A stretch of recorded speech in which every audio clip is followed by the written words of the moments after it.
friendship, followers, viewers. Ito ang aming menu today. Bistek Tagalog, bite size. Maliliit siya. Tapos gumawa ako ng leche flan for dessert.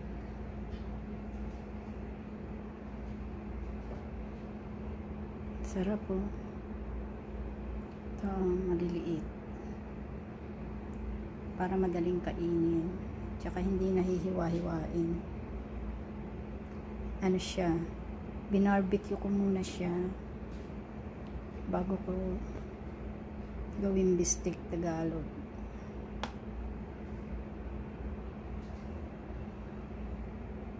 Tapos gawa ako ng leche flan na napaka-yummy. Napainit ko yung sauce para ilalagay ko. Sayang.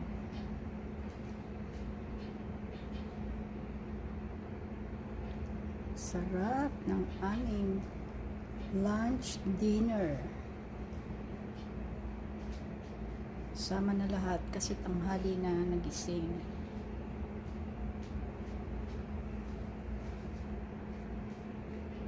That's for today.